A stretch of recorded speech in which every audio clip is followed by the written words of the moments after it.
All right, everybody, we're going to read the book Corduroy. Has anyone read the book Corduroy before?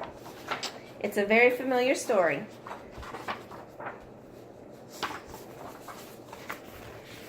Corduroy is a bear who once lived in the toy department of a big store. Day after day, he waited with all the other animals and dolls for someone to come along and take him home. The store was always filled with shoppers buying all sorts of things, but no one ever wanted a small bear in green overalls. Then one morning, a little girl stopped and looked straight into Corduroy's bright eyes. "Oh, Mommy," she said, "look, there's the very bear I've always wanted." "Not today, dear," her mother sighed. "I've spent too much already. Besides, he doesn't look new. He's lost a button to one of his shoulder straps." So we're going to stop and we are going to use the first strategy we learned this morning called check for understanding under comprehension.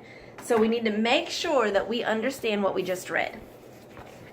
So if we didn't understand, it's going to make the story hard to follow. Okay, so what first happened was Corduroy's in the store. A bunch of shoppers had come into the store, but no one ever wanted a little bear. And then a little girl came and she fell in love with him, and her mom said, "Sure, honey, you can get him." Does anyone think that's correct? Does anyone think that's not correct? Okay, well, let's go back and check. The store was always filled with shoppers buying all sorts of things, but no one ever seemed to want a small bear in green overalls. Then one morning, a little girl stopped and looked straight into Corduroy's bright eyes. "Oh, Mommy," she said, "look, there's the very bear I've always wanted." "Not today, dear," her mother sighed. "I've spent too much already. Besides, he doesn't look new. He's lost the button to one of his shoulder straps." You were right. This time she wasn't allowed to get him. And her mom thought he wasn't even new, and he was missing pieces.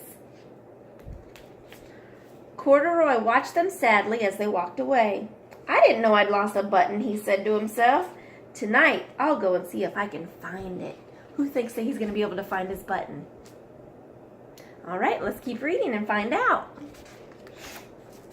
Late that evening, when all the shoppers had gone and the doors were shut and locked, Corduroy climbed carefully down from his shelf and began searching everywhere on the floor for his lost button. Did that make sense, everybody? Late that evening, when all the shoppers had gone. Do you all recognize that word, gone?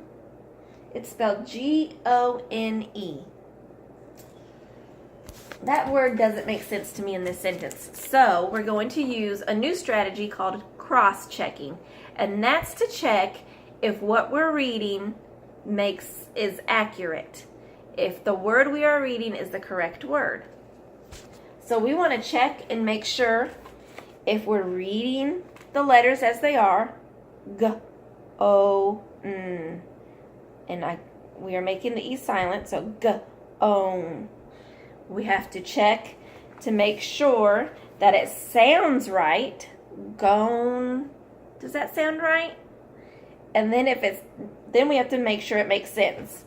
So we're going to check first to see if we're reading the letters as they are on the page, if it sounds right, and then if it sounds right, we need to check if it makes sense.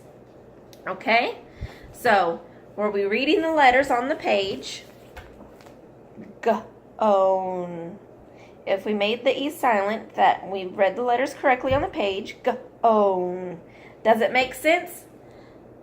The shoppers had gone? No, it doesn't make sense.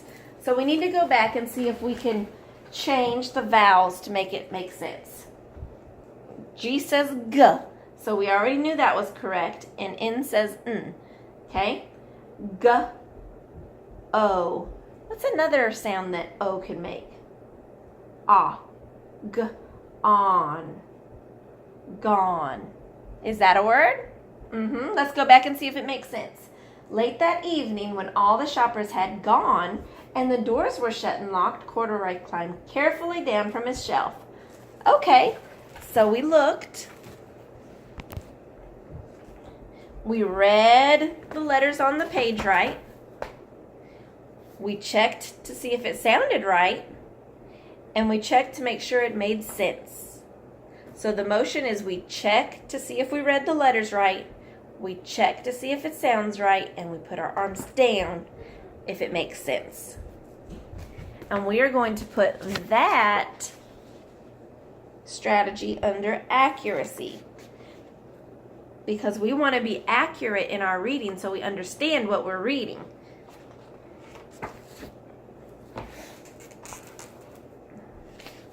So we want to make sure while we're reading that we ask ourselves, do the pictures and letters in the word match what I'm saying? And does it sound right and make sense?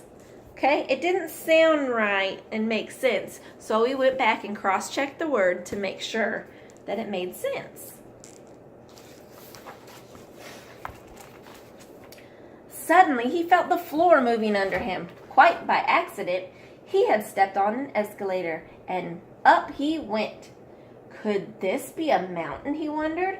I think I've always wanted to climb a mountain. Okay, so let's go back and read what let's go back and check our understanding of what we just read. So Corduroy was searching for his button, and he found the escalator, and then he decided to go up a mountain. Let's see if that's correct. Are mountains in the mall? That doesn't quite sound right. Let me go back and check my understanding. Suddenly, he felt the floor moving under him. Quite by accident, he had stepped on an escalator and went up. Okay, so he went up an escalator. Could this be a mountain? Is that a mountain? No. He wondered, I think I've always wanted to climb a mountain. Okay, so it's not a mountain, but he thinks this may be a mountain. So he's comparing the escalator to a mountain, and he thinks this is what a mountain might be because he lives in the mall and he's never been on a mountain. Okay, so now I understand. It's not a mountain, it's just the escalator. Corduroy's just a little confused. He stepped off the escalator as he reached the next floor, and there before his eyes was the most amazing sight. Okay, let's go back. Steeped. He steeped off. Does that make sense? Let's go back and cross-check that word, because I'm not 100% sure that that makes sense. He steeped off the escalator. Steeped. So let's check to make sure we're reading all the letters. Steeped. Okay, we're reading all the letters, but does it sound right? Steeped. Steeped doesn't sound right to me. So it's not going to sound right in the sentence. So let's go through and change something to see if we can make it the right word. We know S makes the S sound. The T makes the T sound. E. Can E make more than one sound? Yes, so let's try to change the E. St. Instead of making the E sound, we're going to make the E sound. Stepped. He stepped off the escalator. Okay, so did we read every letter in that word? Yes. Did it make sense? Yes. And did it sound right? Yes. So we just checked we just cross-checked that word. Let's see if it makes sense in the whole sentence. He stepped off the escalator as it reached the next floor, and there before his eyes was the most amazing sight. Very good. Tables and chairs and lamps and sofas and rows of beds. This must be the place, Corduroy gasped. I guess I've always wanted to live in a palace. He wandered around admiring the furniture. This must be a bed, he said. I've always wanted to sleep in a bed. And he crawled onto the large, thick mattress. All at once, he saw something small and round. Why, there's my button, he cried. And he tried to pick it up, but like all the other buttons on the mattress, it was tied down tight. He yanked and pulled with both paws until pop! Off came the button, and off the mattress, Corduroy toppled. Bang! Onto the floor, onto a tall floor lamp. Over it fell with a crash. Corduroy didn't know it, but there was someone else awake in the store. The night watchman was going his rounds on the floor above. When he heard the crash, he came crashing down the escalator. Uh-oh, do you think he's going to find Corduroy? Let's find out. Now, who in the world did that? He exclaimed. Somebody must be hiding around here. He flashed his light under and over sofas and beds until he came to the biggest bed of all. And there he saw 2 fuzzy brown ears sticking up from under the cover. Hello, he said. How did you get upstairs? The watchman tucked Corduroy under his arm and carried him down the escalator and set him on the shelf in the toy department with the other animals and dolls.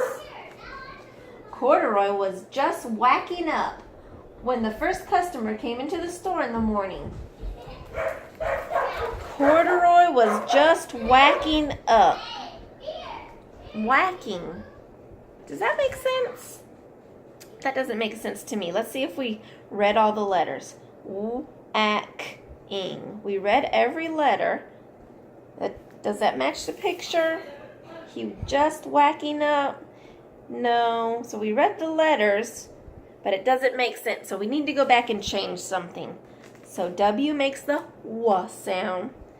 The A, whacking. Let's try a different sound for A.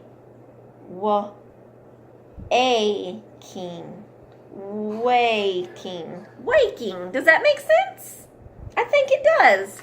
So we checked to make sure all the letters, we were reading all the letters. We checked to make sure that it sounded right. Now we're going to check to make sure it makes sense. Corduroy was just waking up when the first customer came into the store in the morning.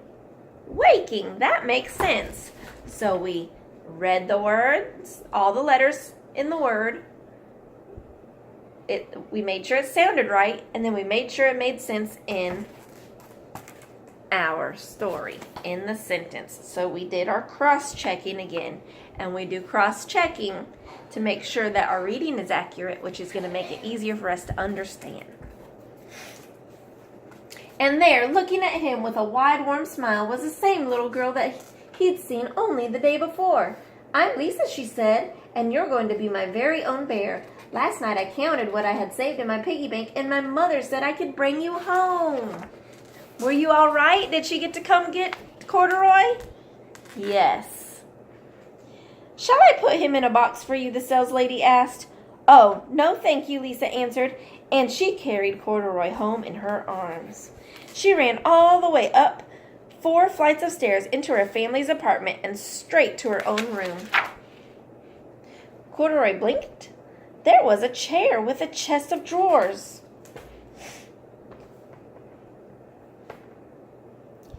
And alongside a girl-sized bed stood a little bed just the right size for him.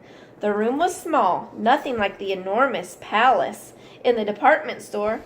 "This must be home," he said. "I know I've always wanted a home." Lisa sat down with Corduroy on her lap and began to sew a button on his overall. "I like you the way you are," she said, "but you'll be more comfortable with your shoulder strap fastened." "You must be a friend," said Corduroy. "I've always wanted a friend." "Me too," said Lisa, and gave him a big hug.